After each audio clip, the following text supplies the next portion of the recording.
こんにちは。皆様お元気でしょうか。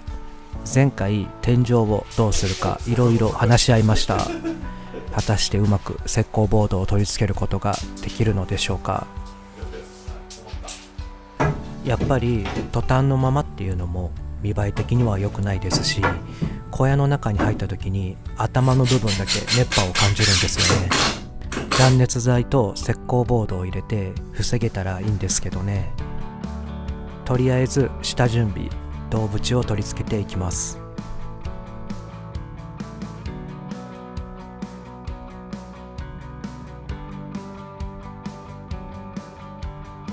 そして忘れていたんですけど、トタンの部分結構隙間があったりするので、ウレタンフォームで埋めていきたいと思います。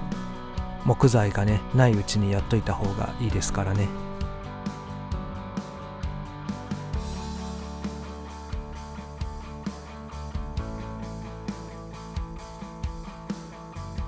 1本で足りるかなって思ったんですけど、全く足りませんでした。とりあえず片側の隙間は埋めることができたので、引き続き銅縁を貼っていきます。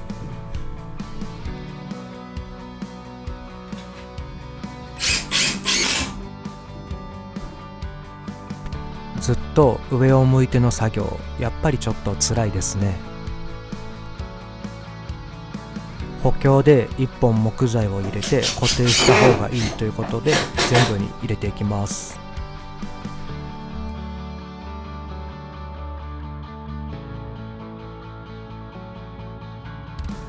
追加でウレタンフォームを買ってきたので、隙間を埋めていきます。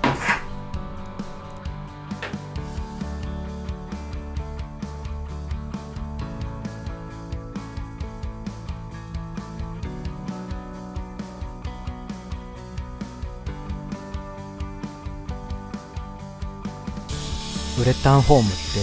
まだ出るのかもう出ないのか全然わかんない時ありますよね。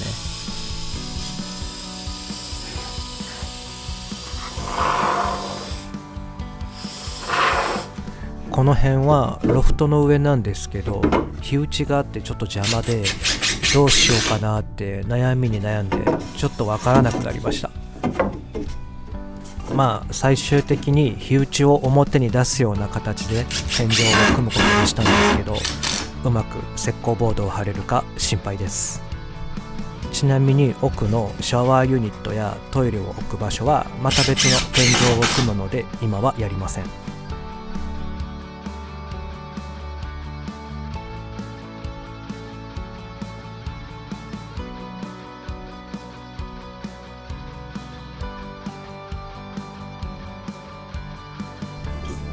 とりあえずある程度銅縁を入れることができたので、次は断熱材を試しに入れてみたいと思います。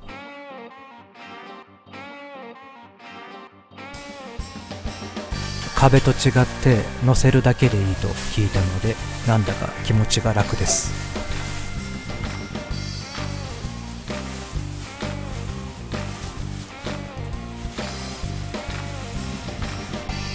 2枚重ねじゃないと意味がないとヤフー知恵袋に書いてたので、2枚重ねしたかったんですけど、合計4枚入れるのはちょっと難しかったので3枚で我慢しました。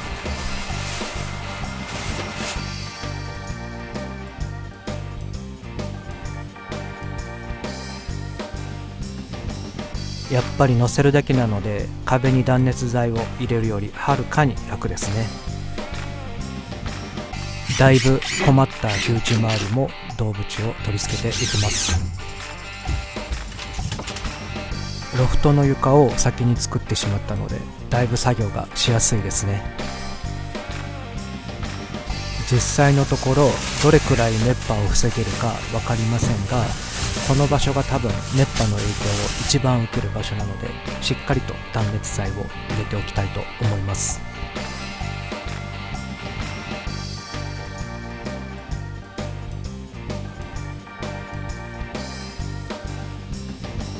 そして石膏ボードで天井を塞いでしまうので、照明のためのケーブルを先に通しておきたいと思います。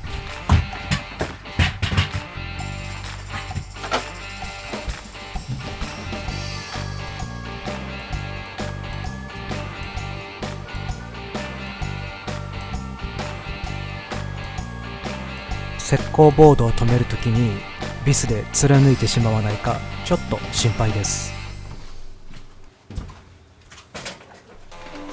6月の頭は梅雨どこ行ったって感じだったんですけど、今週はさすがに毎日雨でしたね。雨の中草刈りしている人がいて怖いんですけど、僕は中で石膏ボードを切ったので粉まみれになりました。一人で石膏ボード貼るのはなかなか大変です。腕がもうプルプルです。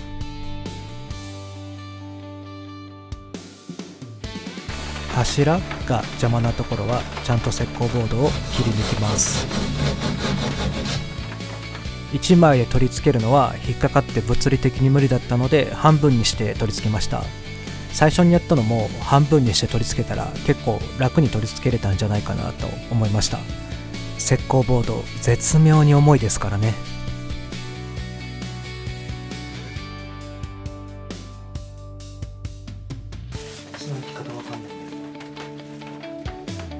ふとランポートを取り付けないといけないなと思いました。こんだけ壁にしっかりコンセントつけといて LAN ケーブルだけ壁に穴開けて出すって意味わかんないですもんね。まあちょっとさすがに取り付け方がわかんないので一旦壁にケーブルだけ通しておきます。まあ石膏ボードでね塞いじゃうので各種ケーブルがここ通らないかなって慎重に作業することになりますよね。断熱材を入れ忘れたので隙間から詰め込みます。やっぱり天井の作業で一番手こずったのがここですね。本当に火打ちが邪魔なんです。切ってやろうかと思いましたが、さすがにそれは問題になるかなと思いました。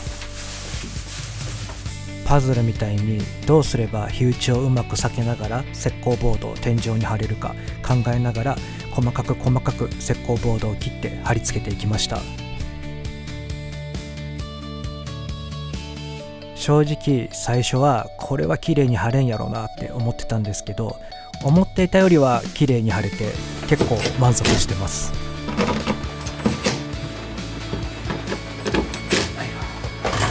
これで一応断熱材と石膏ボードが